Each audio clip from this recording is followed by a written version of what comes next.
to 3 After Tea. My name's Martin, and you may already have seen a video I put up at a charity golf day I played at Chigwell Golf Club recently in aid of the Dream Factory. Now, after the golf, there was an evening meal and a charity auction, and there was also a couple of ambassadors for the charity, Harry Redknapp, the football manager, and the actress Vicki Michelle, who some of you may remember from the comedy series Allo Allo. While he was there, Harry Redknapp did a Q&A session, which was the day after England played Croatia.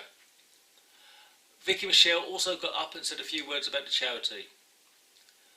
I'm also showing a video that they showed on the night that tells the story of the Dream Factory, how it came into existence, and the fantastic work it does. So please, please, please stick around for that. Hope you enjoy it, and I'll see you at the end of the video. The charity at the London Club. So I'm going to, if I keep playing, I might get on the seniors tour. But if I can drop another 14 shots off my handicap, I'll be alright. But I've got to make a move. I don't know if anyone, you know, everybody's, I know you're mostly football fans, you all love your sport. Anyone got any questions they'd like to ask me about the sensible questions about football or anything you want to ask me about it? I'll do my best to answer them, you know? Yeah. Yes. What do you think of last night's performance? I think we all got carried away. If I'm honest about it, I think we all got carried away. I thought, you know, we didn't play particularly good. We had the greatest run you've ever seen to get to where we got, if we're being honest. And it's not easy, I can say that in front. If I was on TV now, I'd probably be going a little bit, because you don't like people thinking, oh, you're jealous, or you're not, you know, because you're not the manager or whatever. But I do think we had an unbelievable run. I mean, Panama couldn't beat Leyton Orient. You know, Tunisia were crap and all. And then, you know, we played Belgium and we both teams built. The best result we had really was getting beat by Belgium, because it put us in a group where we had a fantastic chance. You know, suddenly we're playing Colombia, who have got they've got one really outstanding. They've got a couple of decent defenders, but an outstanding forward who was injured. And then we play Sweden, who again, if you looked at the Swedish team carefully, you know, their centre forward was at Sunderland the year before last. He got 1 goal in 42 games. And I mean, that's what the centre half, the captain, was at Wigan 5 years ago, and he couldn't get in their team. And we had a great run. Gareth Southgate, I think he's done excellent, you know, and we can't fault what we've done. We've been okay. But last night, I just felt that, first half, I thought we could be out of sight. Oops. Oh, there you go. Anyway, I don't know. Sorry, I was just saying about Croatia. You know, first half we could have been out of sight really, but second half I thought Luka Modric, they got a grip of the game in midfield, and we haven't got a player like Modric. He won the game last night, second half, extra time. What a fantastic footballer! And I know we've probably got some Spurs fans here as well. He was the most amazing player and the greatest lad you could ever wish to meet in your life. Never ever 1 minute's problem. Every day he came into work, trained hard, and he's a genius. And I'd love to see, I would love to see Croatia win the competition. Yeah, for him, you know, as well. Yeah, the French. Yeah, it would be lovely. Yes. Anybody else? Yeah, Arry. Yeah.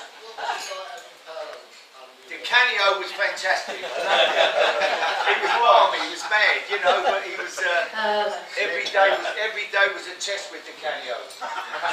every day with the cameo was a test. I used to put him on handpick his 9-a-side team at the end of training, make sure Stuart Pearce was on his team, because Pearcey would boot him, you know, and then it'd all kick off, we'd end up having a punch up or something, you know. Stevie Lomas on his team, Winterburn then. But what a player, genius. Didn't like travelling away from home much.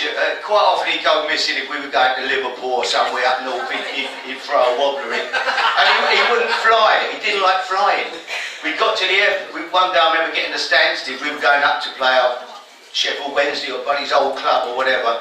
And we got to the airport at Stansted, and suddenly there was a problem with the plane. So he comes up to me, hey boss, I don't want to die. Don't make Polo, they're going to fix the plane. 2 guys turn up to fix the plane. They come in an old van. They've got tattoos all up their leg, all over them, got earrings in. He went, fucking hell, they could have fixed my bike, mate, keep quiet. He went, I'm getting off. He jumped off the plane. On the runway, he's gone. We had to send our secretary had to go with him, and they drove him up in a car to Sheffield. He was crazy, but what a player. Harry, I've got a question. Why do all the expert pundits never really tell the truth? Well, I don't tell the truth. Listen, I've got to be honest, you know, I think it's difficult, isn't it? You know, I suppose when you've been a player, a lot of them, and they've still got pals that are playing, you can't always say exactly what they think, but unless you're Roy Keane, he don't give a shit. But he could have a round empty room though, couldn't he? I mean, he is a nightmare. He is a nightmare, I mean. But, Harry, I've got a question. yeah. Who's the most talented footballer you've ever managed? well, I would say certainly Luka Modric would be up there, but Gareth Bale, when he was in his, you know, when I had him at Tottenham, he was a mate, unplayable, wasn't he? He had everything really. I mean, what a player. But yeah, he would be right up there, Gareth Bale. But one of the most amazing players I managed really was Ledley King. I mean, Ledley didn't train one day of the week. He couldn't train. His knees were completely shot away, and he'd play on a Saturday, and then his knees would swell up like a balloon. And all week he couldn't do anything. With gradual work on his knees with physios. Friday morning he'd come out of the training ground there, just across the road. He'd do a lap of the pitch, plod round, steady, give me the thumbs up, no, we'll win tomorrow, Ledley's fit. He was that good. He was that good. If he'd have stayed fit, what a player he would have been, you know. Yeah.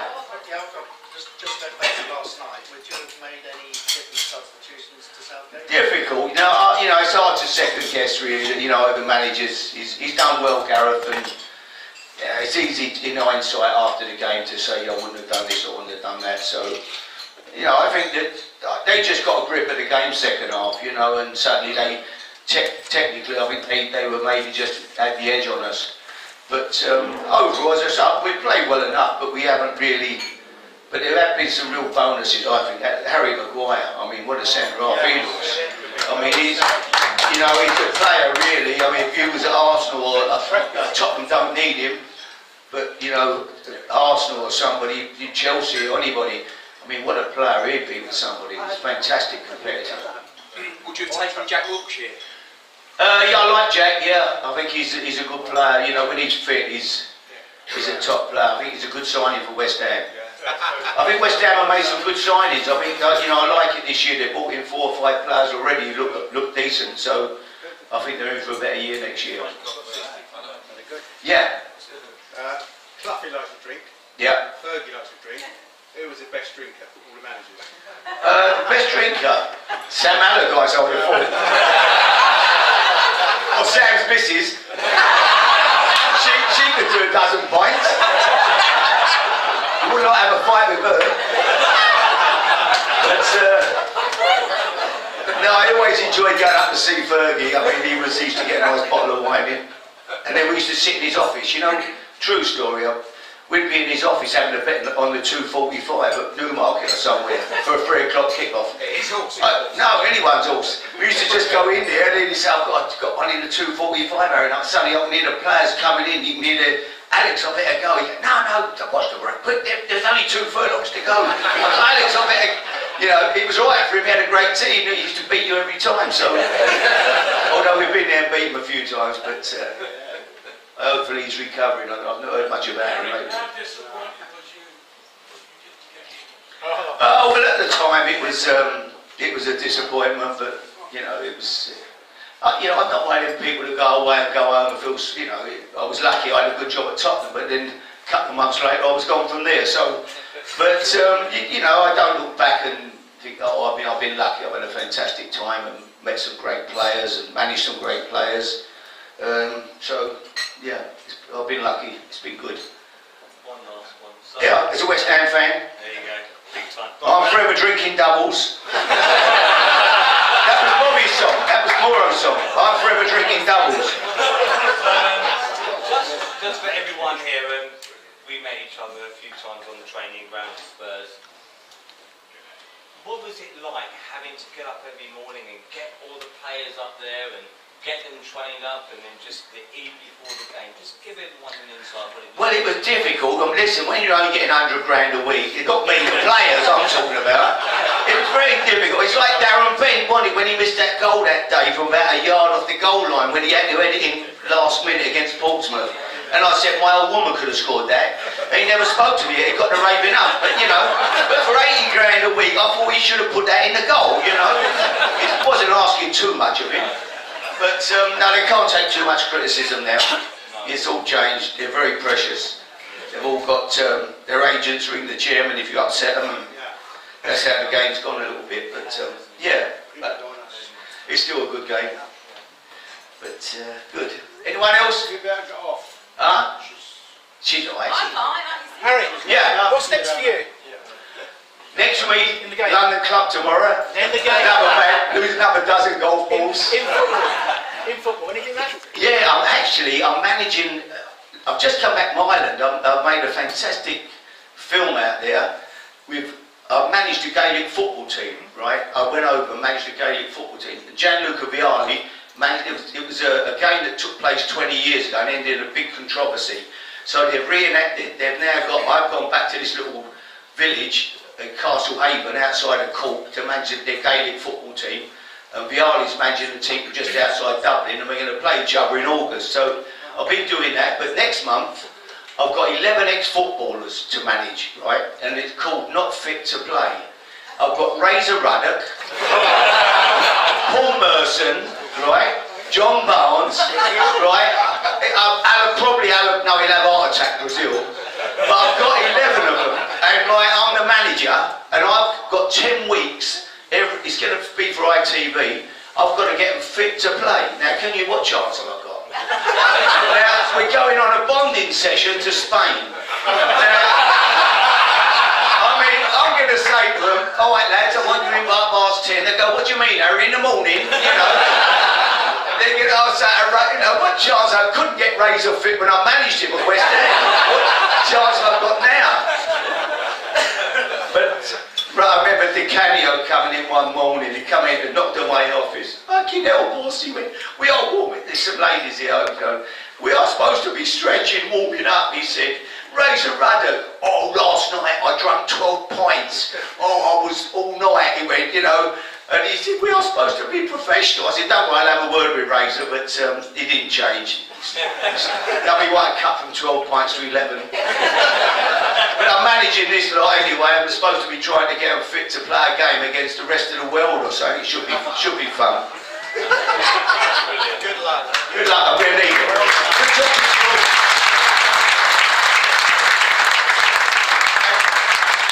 Thank you for supporting this fantastic charity. I'd like to say one thing about one person. John Terry, you know, I know he gets some stick, John, and, you know, we had a lad there who was very, very ill, wasn't he? Totally ill. And, you know, I rang John up and I said, John, look, you know, he's a massive Chelsea fan. Can you help us with this lad, you know? And John was amazing. I can't tell you how fantastic he was. He took the lad, spent the day took him to the training ground, got him the kit, had lunch with him. He was amazing, wasn't he? Yeah, and unfortunately that young lad has died since, but John knew that and he went there knowing that. So he was just brilliant. So. Yeah. So, you know, sometimes we look at, John gets a bit of grief, but underneath it all, you can only take people as you find them. He's got a big heart, the man, you know. Yeah. So have you. Thank you so much. Thank you so much. I didn't say that story when I had about something. There's a few words I want to say before I show you a film, but Vicki, come and say hello to everybody. Vicki, can I say, is one of my founding patrons. We've been friends a long time, and she's got a heart of gold, and she's just brilliant, so say hello. Thank you. Hello, everyone. And listen very carefully. I shall say this. I love you all, you see. You know, the Dream Factory is a fantastic charity. Thank you all for being here. I mean, I think the great thing about Avril's charity is that she has a vested interest because obviously she lost her son to leukemia.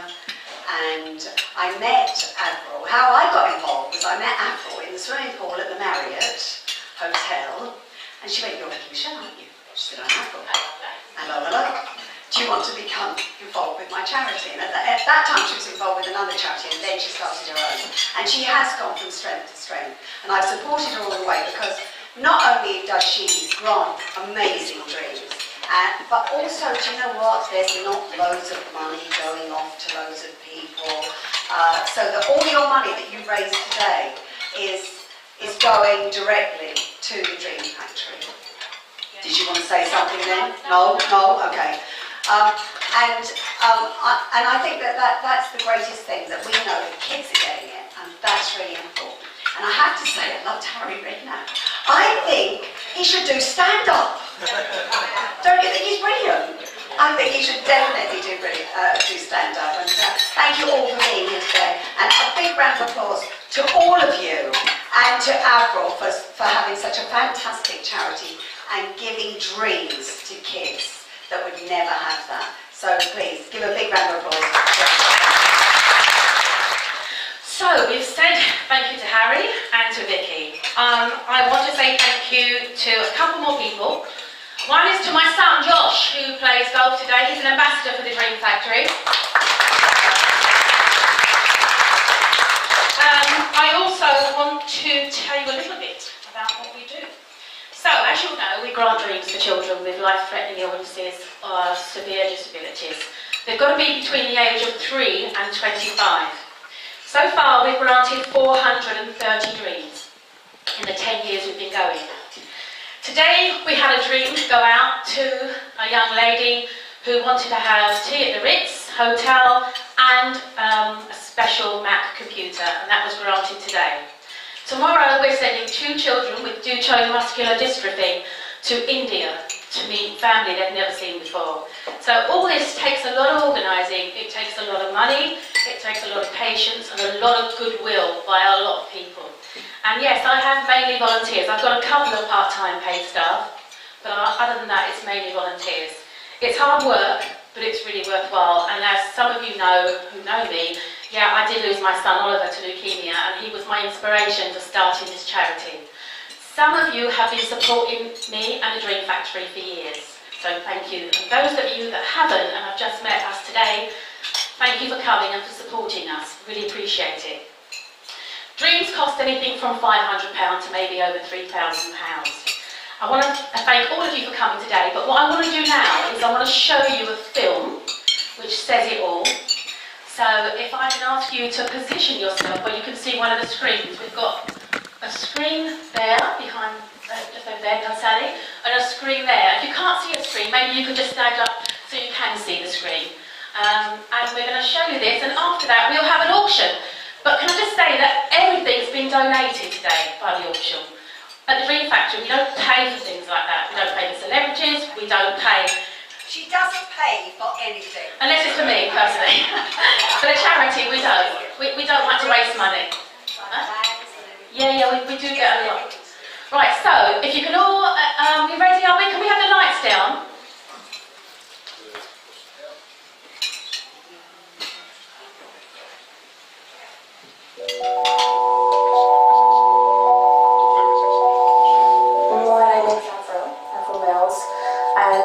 I started the Dream Factory in memory of my son Oliver. Unfortunately, going back many years, Oliver was diagnosed with leukemia. It was one of the worst days of my life. He spent 6 years in and out of hospital, mainly in the London hospitals, having chemotherapy, radiotherapy, injections and blood tests. He had 3 lots of chemotherapy over a period of 6 years, and he even had a bone marrow transplant from his sister. But 6 months later, the worst day of my life, of all our lives, Oliver died. And that was September 1999. Thomas is a surviving twin. He was born at 37.5 weeks. His brother died of a knot in his cord, and it was during that time immediately afterwards that Thomas suffered severe brain damage. So his brother was stillborn, and Thomas was born shortly after. It's very difficult. It's not how it's meant to be at all. When they first diagnosed her, they said it was a Wilms tumour, and to be thankful that it was a good cancer. When the actual diagnosis came back, they kept it as a Wilms tumour, but they confirmed that she had quite a nasty cell in that tumour that could affect the blood further on in the journey. So we had all her chemo completely upgraded, longer radiotherapy treatment, and she went through it a little bit. 7 weeks he was on life support and CPAP. After that, you had 11 days in Great Ormond Street where he's had a femoral osteotomy, soft tissue release and a total hip reconstruction as well. So he's effectively growing his own hip on the right hand side at the moment. Very, very brilliant. I'd always done a bit of fundraising here and there, and we'd had dreams granted for us, and it really brought some fantastic memories back. You know, we'd been to Paris, Disneyland, we'd been to Lapland, he'd met some of the cast of EastEnders, they were his dreams. And it's something he once said to me, Mum, I'd like to grant a dream for another child, and he was never able to do that. So I feel like I'm doing that, and I've done that. I've started this charity. I've had help from a lot of volunteers and a lot of people and a lot of businessmen, and I'm really grateful. Well, when Dream Factory organise a trip for you or also went to stay with your family, everything's taken care of. And I think it's really important to understand that, because when you've got a child like Thomas with incredible special needs, there's a lot to organise and facilitate anyway, whether it's making sure he's got enough nappies, we've got his feeding system, he's got his milk and all that kind of thing. That needs to be taken care of, let alone booking hotels, booking transport, or getting tickets to get somewhere. But I think the icing on the cake is that when the Dream Factory organised for us to get to Paris, Thomas was given a special genie badge which gave him access to all the characters there, and just the ability to be able to get to the front of the queue, because obviously he can't be waiting 3 hours to go on a ride, and that was tremendous. I felt that it was a great time with Thomas, as in and the whole family just bonded, and we had a carer, which really helped, because usually we'd always have one parent with Thomas and one parent with the kids. But however, with a carer on holiday with us, it just made everything so much easier, because I get to spend time with my family and my brother. The look on his face, I will never ever forget it. And we saw that time and time again there actually. It was very special. The best part was actually the smile on his face. I mean, I loved all of it. His dream to swim with dolphins was fantastic. I was very scared. To see his smile at the end of it, and to watch both of them as well. There's one part where they swam on the dolphins together and they raced, and that was the first time that I ever felt they were equal in a competition, and it was so nice to actually see them two trying to win each other without me having to say, give him a bit of a head start. You go through the treatment and you make your child promises to get them through, to motivate them, to encourage them, to keep a smile on their face. And there is a part of you that's thinking, I hope I can make these wishes come true. You don't want them to be empty promises. The Dream Factory came in, we had a huge weight lifted off our shoulders. We was going to be able to go to Florida, and Ava was going to be a Disney princess. She would tell you it's been fantastic, because the charities that are out there, the Dream Factory, are the ones providing the smiles. So this trip was brought us all together, my parents, Chris, us as a family. We were all there, we'd all witnessed the journey Ava had been on, and we were all there to see her massive, massive smile. And memories and everything, yeah. It was, yeah. As a family to sort of celebrate and start a new chapter, really. I think there are lots of reasons to give to charity, and there are lots of different charities that you can donate and support. I think something like the Dream Factory is very unique, it's very local, it's helping people in your community, where your businesses are based, and the customers that you serve. And you don't know, whether or not there'll be an individual who has a child like Thomas that could just need a little helping hand. Yes, there are huge, tragic things going on in the world, and there's a time and a place to donate and support those. But also there's the person next door, the street behind you, who could just do with a little break, a little time out, or just to know that there's somebody else thinking about them other than them. And that's why I would suggest that, you know, supporting Dream Factory along with anybody else you support is a really worthy cause. And basically, everything we have is donated. Businesses donate everything. I really rely on people's generosity. I had to really think about what sort of dreams children want, and I have to go out and ask every day or every week, and I've got to tell you that it's not easy. As a small charity, we quite often get overlooked because obviously a lot of companies go to the big charities, but our money goes quite a long way because we're so small and we don't waste any money either. Without the Dream Factory, our life would never be like this. We'd never have these experiences.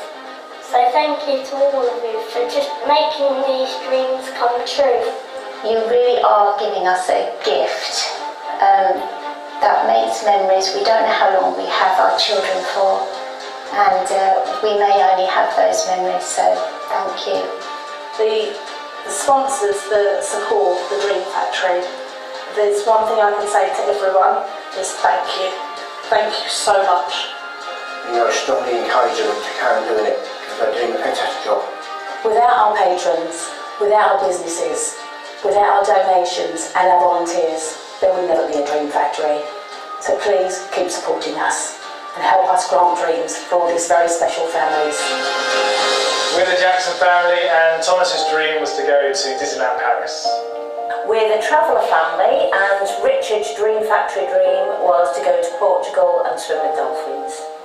We are the McCarthy family, and our Dream Factory dream was to take our lovely daughter Ava to Disney, her Bitsy Boxy boutique, to be a princess for the day. Right then, thanks for watching. It's something a little bit different for this channel. I don't actually get to play many of these charity days or do something like this, so it was a really good opportunity to do some different content, and I hope you found it interesting. If you haven't subscribed to the channel already, please make sure you do so. If you like the video, please give it a thumbs up, and if you've got any comments, please put them in the comment section below. More importantly though, please share this with your golfing partners and your family. The Dream Factory is only a small charity, and it needs to get its word out there to as many people as possible. Your cooperation is really appreciated.